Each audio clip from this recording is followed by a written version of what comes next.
Good morning, everyone. Happy Wednesday. Hello, Kim. Good morning. Happy Wednesday. First marketing mastery of the year. First marketing mastery of the year. I know it's there's so much we could talk about all the time with the marketing. I just never know what people want. So please, if you're watching and you're watching on replay, just know what are you looking to learn related to social media marketing, and we will try to get that into our once a month topics for you. But I love this. Instagram is where most interior designers like to sit, along with Facebook for the most part. So they're always looking for tips and tricks for Instagram. Right. And Instagram right now is just evolving. Like every day something is changing. And so if you feel like you're behind, you're not. They're just changing. And so this is what hopefully our monthly meetups will help at least keep you up to date so that you don't feel like you're totally lost on the platform. Yes. And before we even get started, I have a small group of my one-on-one clients and my open office hour clients, and we're doing a challenge where we're taking a picture every day. So, and then trying to show like a behind the scenes. So every day I've been trying to take a picture of myself or me at my desk and post it on my Instagram stories, because we're trying to get better at posting more behind the scenes, which people love to see. Right, because that's how you build that know, like, and trust factor. And for people to really trust you, they have to see you like 15 to 20 times on social media. So the more they can see you, the more they build that relationship. All right. Well, let's get going. Let's start with, we have a lot to go over today. So Instagram tactics to stop using right now. What would those be? Right. So the first one is follow, unfollow. So this used to be a trend a few years back where you would go in and you would follow someone, and then as soon as they followed you, you would unfollow them. It doesn't work. It doesn't work. It's a waste of time. Stop spending your time doing it. Okay. Just throw that off the radar. The next one is actually a question that I saw asked in the group, in your group. I think it was last week, and I went to do research, and this is kind of information I found. Was she had asked about engagement pods. And if people aren't familiar with engagement pods, it is where you have a group of people and you all engage and follow each other and interact each other with your post on Instagram. Right. I heard that was like, if you can get a group of people to right away like your post and comment on it, it drives the algorithm up to the next level and shows your post to more people. Is that not true? No.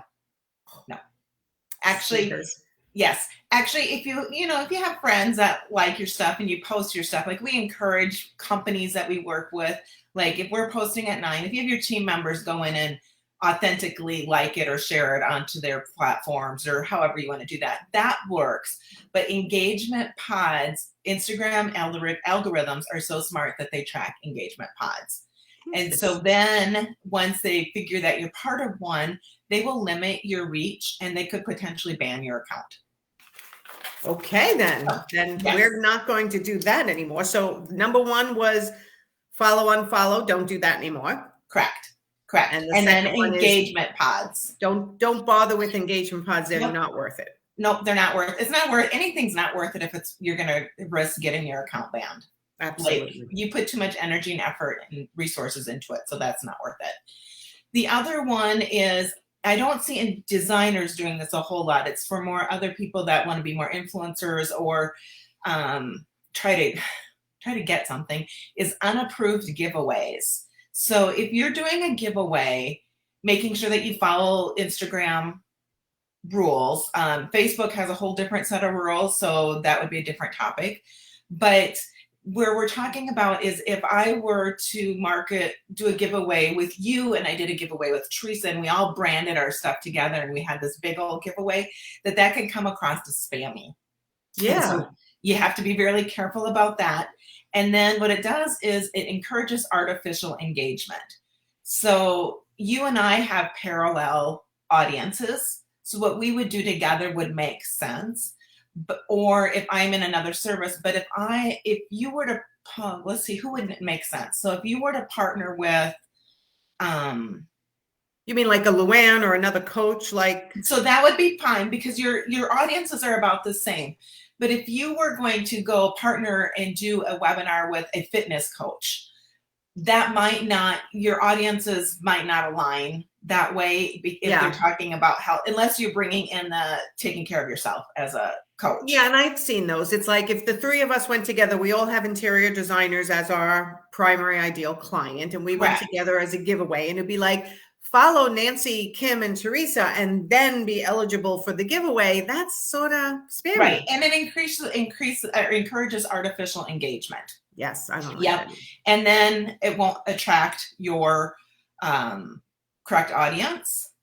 And Right, then, they'll do it just to get in the free giveaway, but it's not necessarily somebody who relates to you and what you do. or sometimes there's that free, and they're never going to pay. And so then you attract kind of the wrong audience. And then right, okay. Yep, our last tactic is untargeted engagement or artificial engagement. So liking or commenting on posts just to get attention. People don't like that. And we see it. I try to clean up your Instagram. I get it. Most of my clients get it on their Instagram, like great post, share it at, or great post, follow me at. Don't do that. I delete them all the time. Right. Yes. Okay. Or comments to announce your business, unless it is a post that's asking for that.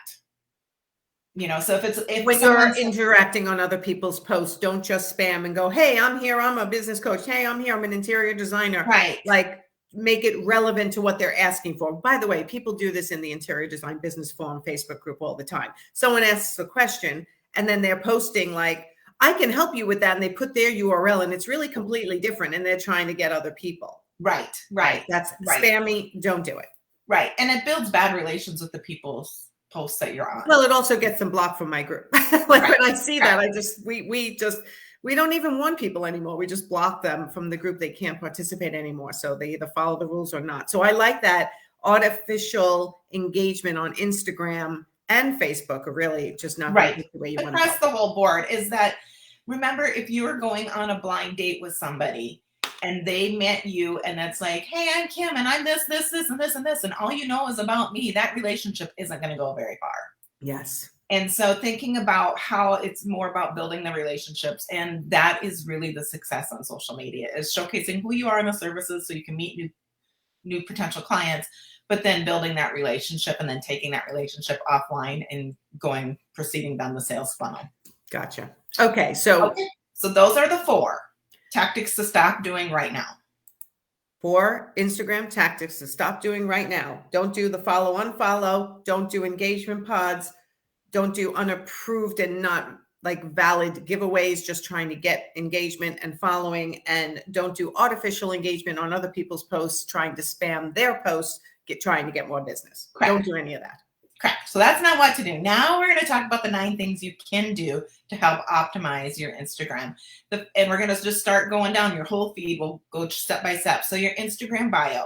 Your Instagram bio only has 150 characters. So that's not a lot of space to get your message across. So what you want to remember is you don't want to talk about yourself. You want to talk about the value that you offer to your followers, and then give them a clear call to action. Okay. So I always promote my free exercise called Your Business in Words. Can give you a couple of sentences. It's free in my business building boutique. Go to my website, top left, Interior Designers, and find that Your Business in Words. And that first sentence or 2 can be part of your bio for your Instagram. And it's clear, it's concise, and it'll help you attract your ideal client. Right. Yep. And one thing I recommend for designers, especially if you have a local based business and you're not virtual, is include your location. Make sure that people know where you're doing business at, because that's probably the number one thing when I do audits. I don't know where they're at. So I don't even know if I can work with them. And so putting in your location, like Salt Lake City area, or New York City, Long Island, putting those in, it helps with the algorithm a little bit. If people are searching, they can find you a little bit easier. And then it gives people a clear place of where you're at. Yeah, so, I mean, as an interior designer, if you don't have your location on your Instagram and you're not just virtual design, that's crazy. Like, you have to have your location. People like your work and they look, and if they have to take one extra step, sometimes you lose people. Correct. Correct. So that's the Instagram bio is number one. Number two is your profile photo.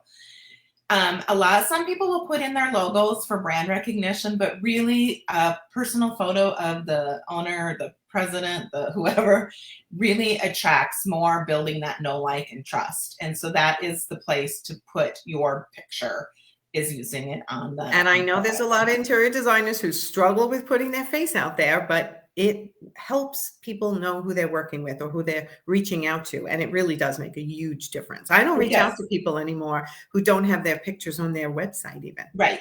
And you can carry your branding through your images and the stuff that you're posting, but having your photo out there, and think about it how we do it ourselves. If I see a picture of someone, I'm automatically knowing if I like and trust them versus their brand. First impressions. Yes. Mm-hmm. And then this third thing is account type. I get this question quite a bit: is should I stay in a personal account, creator account, or business account? If you're doing business and you're using Instagram to do your business, use a business account. You could do creator or business account. Isn't creator more for, I don't know what I am on Instagram. I'm probably a creator, I would think. More like creating content out in the world, growing internationally, like more of a. It can. I think we actually have you for business simply because a lot of the platforms don't allow us to post to creator accounts because of the way that's set up. Interesting. So as far as reach and engagement, everything else, most of the time it's the same.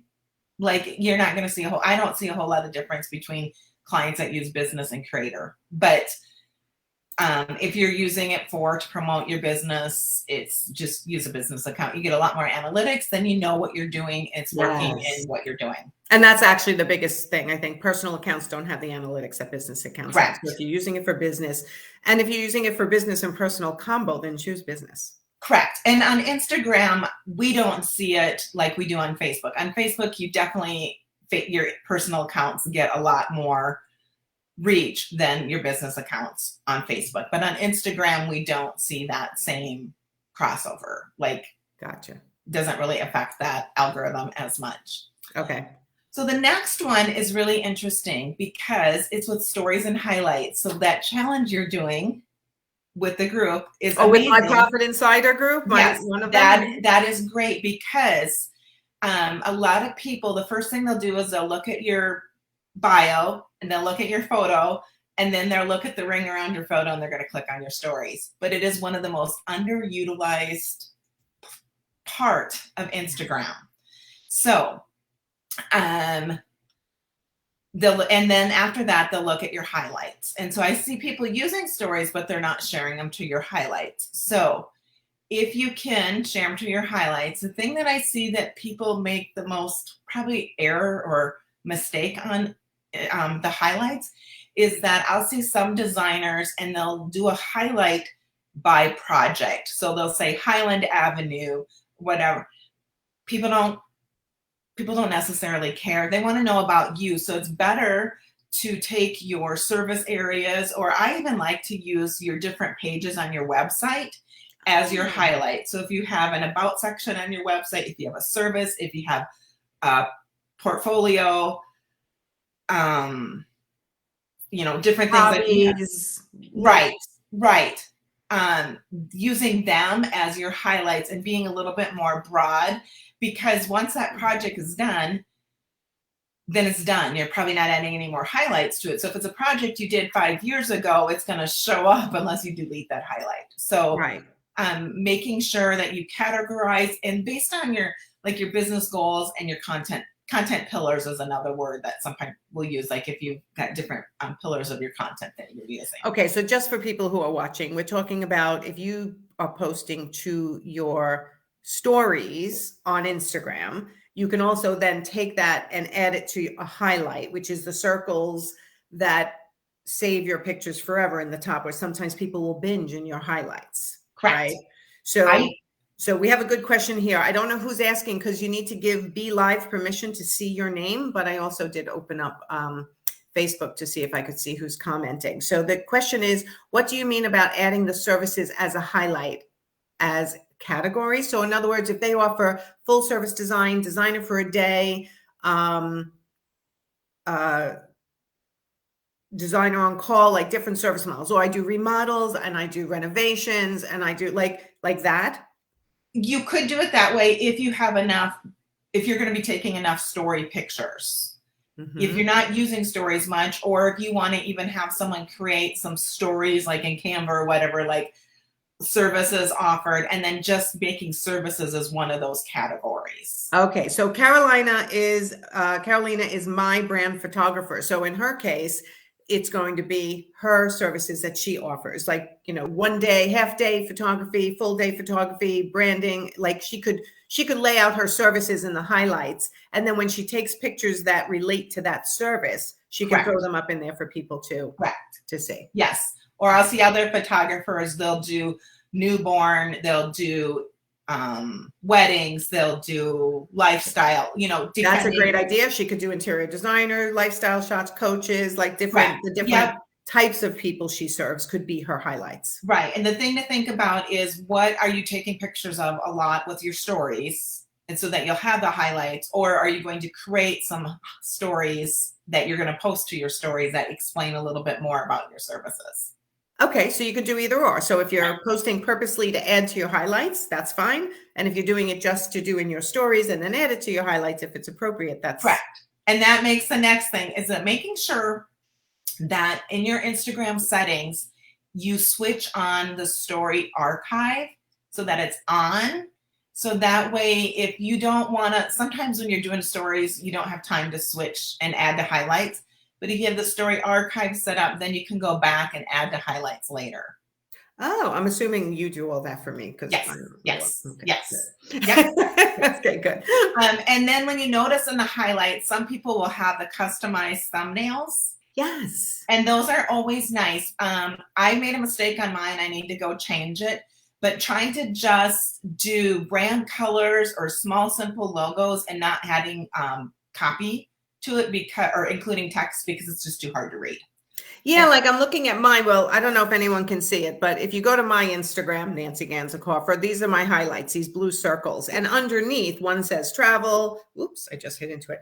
One says travels, one says motivation, one says resources, testimonials, my book, Weekend Wind Down, which is something I don't do anymore, but I used to. Like, so yeah, it's little circles that don't have any words in it, but underneath it has like a quick little explanation. Right. And sometimes people will put words in, and someone actually had the name of their company. It was a short name. So I looked at doing Impact as my highlight covers.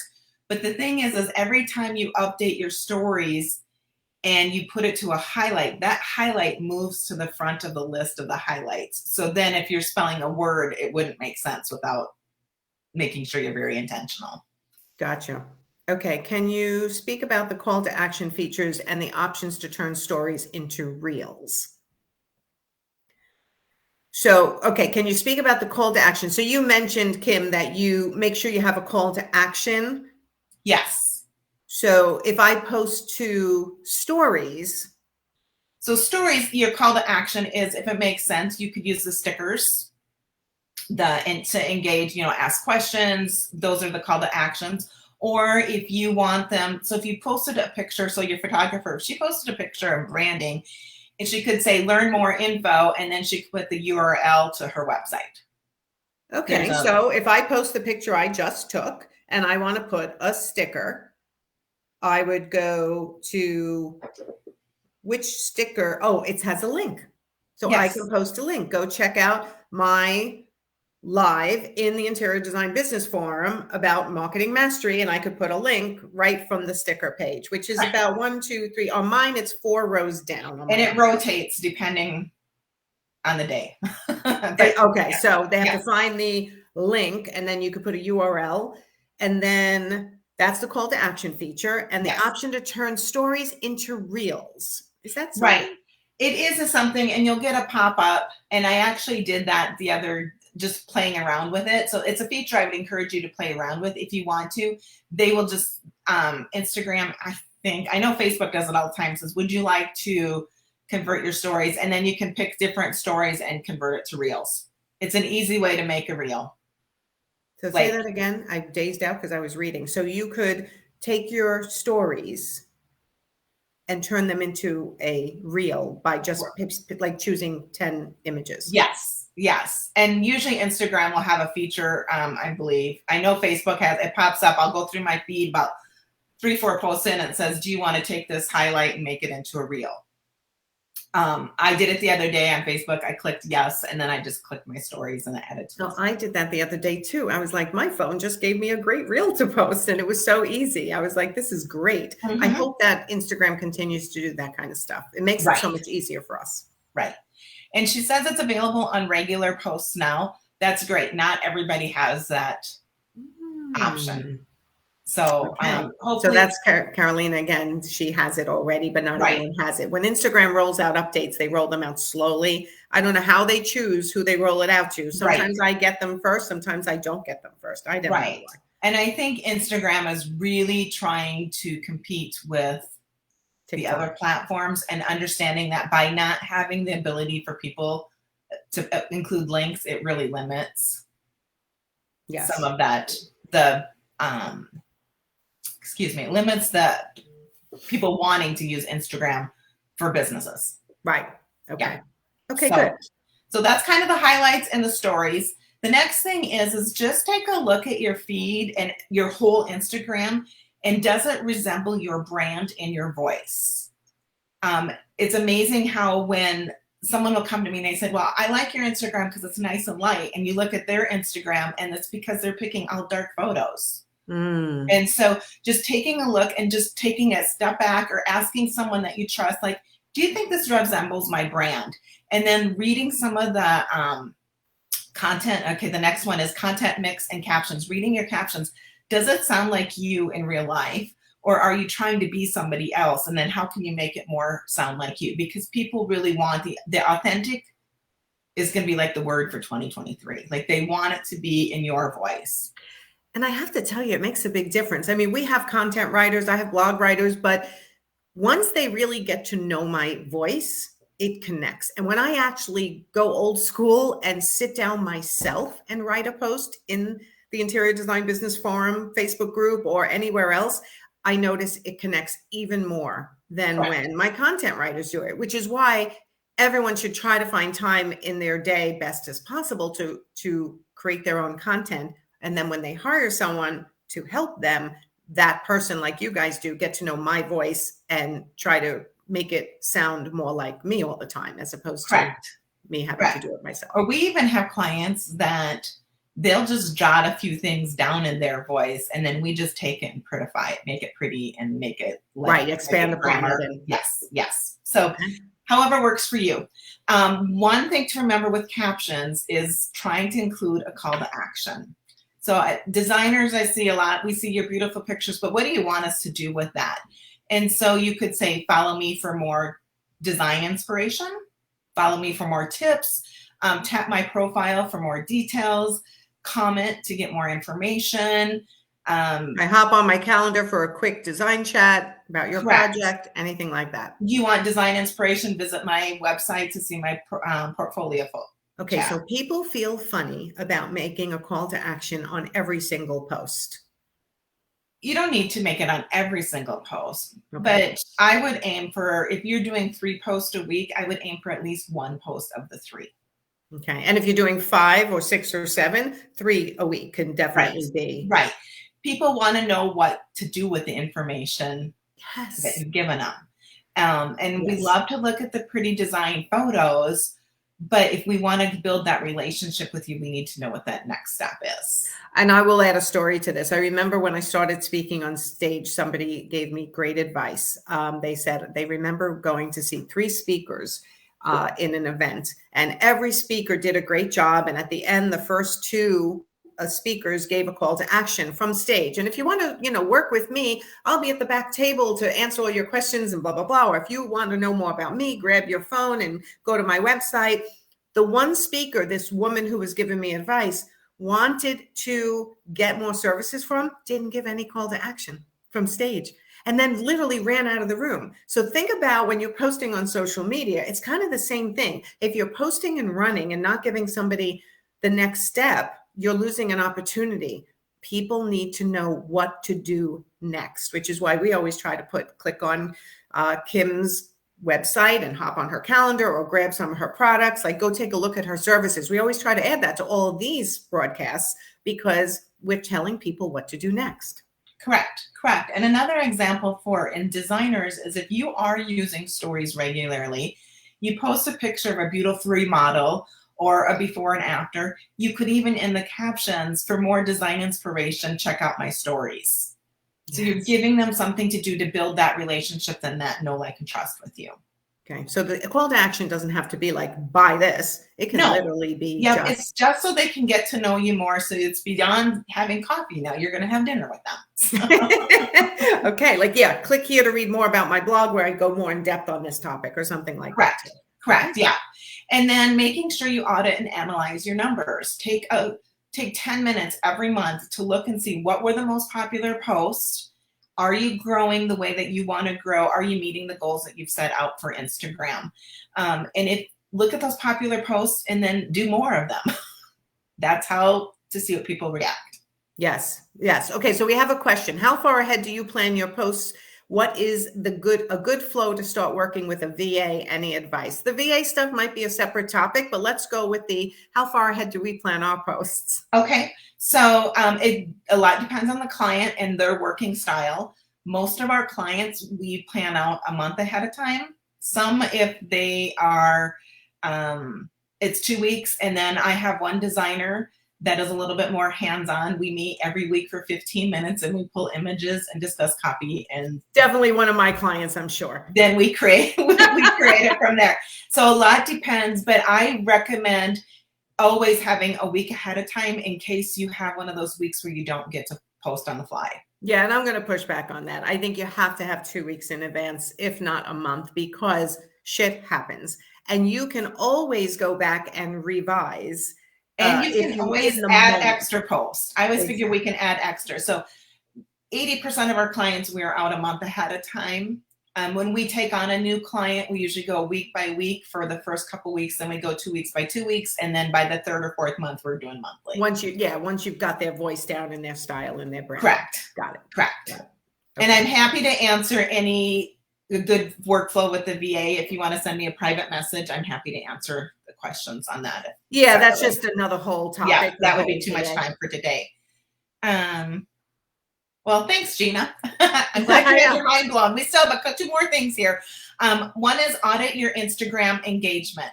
So are you following appropriate brand accounts and engaging with their post is one question to ask yourself.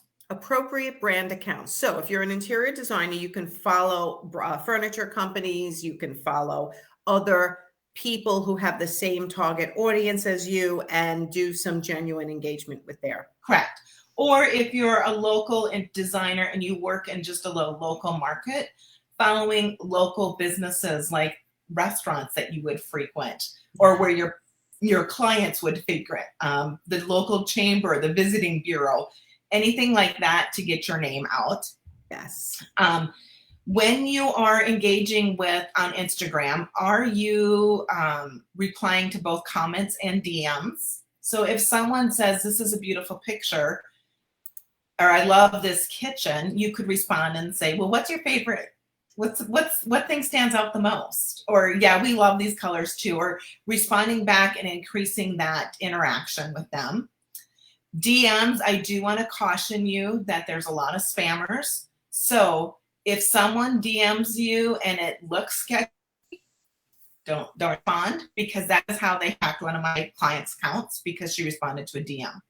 All right, say that again, because so many people are getting hacked. One of our clients, our mutual clients, got hacked, lost their Instagram and their Facebook, and you posted a video. Well, I have a video. I haven't posted it yet. I asked you for permission and I haven't gotten it. So it's on my list. Oh my God, absolutely post it. I thought I watched it and told you to post it on how to secure. I really thought you posted it. Okay, I'm going. No, you told me to post it and I just haven't had a chance to do it. So. Gotcha. Okay, so. But how another client of ours got hacked on Instagram because someone DM'd her and she responded back, and I don't know how they were able to do it. She didn't have 2-factor on, but they were able to get into her Instagram account and they shut it down completely. Like, it's locked. There is no way we're getting this one back.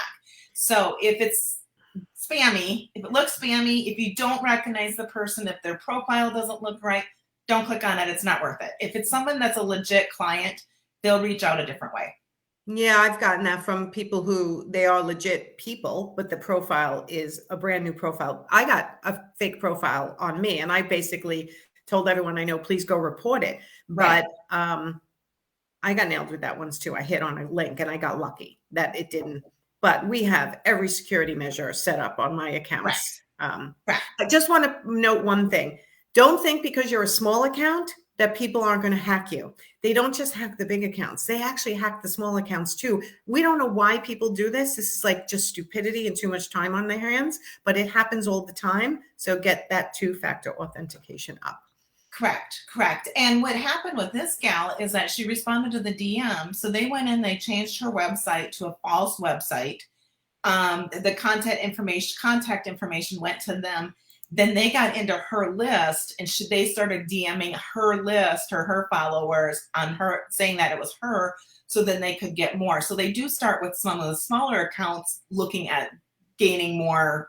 That's how they get more traction. Because the people with smaller accounts sometimes don't know Instagram as well, and they'll tend to. So just clicking on a link, we don't know how it works or why it works, but sometimes clicking on a link will make you exposed to being So you're not rude if you don't respond to DMs. I don't respond to a lot of DMs. If it's somebody that I don't know and if it smells sketchy, looks sketchy, I block. I do that too. I blocked 2 people yesterday, and I just delete a lot of messages that come in. Also. So just be careful with the DM part. Gotcha. And then the last thing is just take a look at your Instagram followers every once in a while. Like, I try to do it once a month, and just go in and make sure that the right people are following you, because when your posts go out, if you have 100 people that are not followers, like for some reason, there's guys that have empty accounts and they like to follow women. I have no idea. But they're not your clients. They're not your ideal target audience. But your post if it's only going to go to 10 people, it could all 10 go to those 100 that are false followers.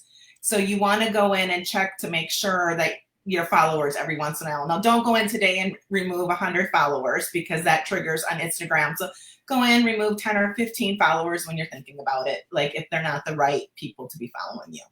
Right. And that's going to change your statistics, everyone. So if you feel like, I'm going to give the example of my email list, right? So if I had 6,000 people on my email list, but 1,000 have never opened up an email except for the first time, why keep them on my list anymore if they've been inactive for 6 months? So we'll purge. So you go, oh my God, I went from 6,000 to 5,000 people on my list, and it gets you nervous. But now the same amount of people open it up, your percentages look better, they feel better, it makes more sense. Like, don't keep dead weight on your followers or on your email list is something that just makes sense. I have looked at accounts that are bigger than mine thinking, God, they're so big, but their interaction and their likes are the same. Correct. So that makes me feel like, well, they probably purchased followers in the beginning, which again, I made that mistake 7 years ago. I was like, oh my God, I want my Instagram to grow. So now still I get purging from old bad accounts, and it stops me from having authentic growth, because as I get authentic followers, 1 or 2 fake followers from years ago will drop off, and I purge them. Correct. And you want the right people to see your content. An example we had was that when we first started, we had a client that was into surrogacy, like they were a surrogacy agency. And they worked with somebody else, they bought followers. And when I looked at their following list, 95% of them were men that lived in the Middle East that were in their 60s. Yeah. That creepy. Yeah. So we had to basically turn off their account and restart a new one, because none of their posts would go to the 20-year-old women that it was intended for. That's so sad. Yes. So we gave a whole lot of information today. Yes, we did. Anyone who came in live late, go back and watch. Okay, this is living live. This will be living on YouTube, my LinkedIn, my business Facebook page, and in my group, the Interior Design Business Forum. And then Kim, you always share as well. I just want to mention, Carolina, you can go to the link freshimpactllc.com. This is in the description, so you can find a link to Kim, unless Kim, you want to also put a link to your calendar in there. That's up to you. Yes, and I hear that likes are going away and bookmarks are going to be it. Yes, they're always changing, trying to get it more authentic. And the vanity, it's hard. Some people really look at those numbers and it really impacts their day, like how many followers and stuff like that. You could have 100 great people that are just supposed to follow you versus 10,000 that don't even have anything to do with you. And so I know those numbers are hard. We look at them, we get discouraged. We're always trying to figure out how we can gain a bigger following, but the counts that we work with that have the genuine, authentic connection, their numbers as far as engagement and interaction are just phenomenal. And the bottom line is, are you getting business, right? That's the goal, is to get the reputation out there for being great at what you do, and then eventually convert those people who need you for the service you provide into a paying client. So that, to me, is what matters in the end. It doesn't matter if you have 100 followers or 100,000 followers. Are you generating authority and getting known in your industry and your location for being good at what you do? And as an interior designer, that's what you want to do. So yeah, you gave a tremendous amount of tips today. People have to go back and listen. It was a whole training unto itself. Well, that's what we aim to please. Yes, we do. Yes. So, all right, Kim, tell them how to find you if they need help with their social media. And I was actually pitching your Get It Done Club yesterday to one of my Profit Insiders who's like, it was one of my one-on-one clients. She was like, how do I just stay motivated to post every week? I'm like, get into Kim's Get It Done Club, because that will give you the show up and get it done with your help.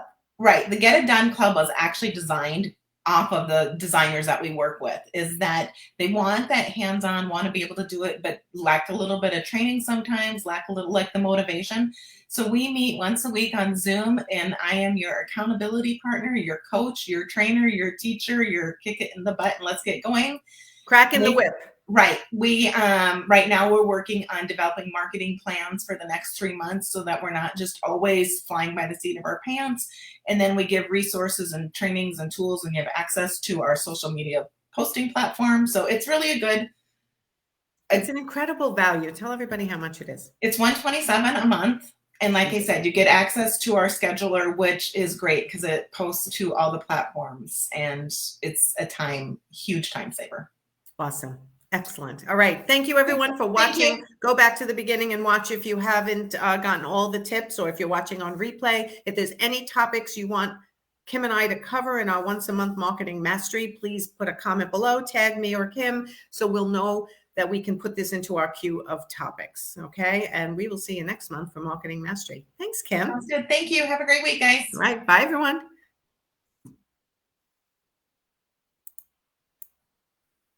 I couldn't find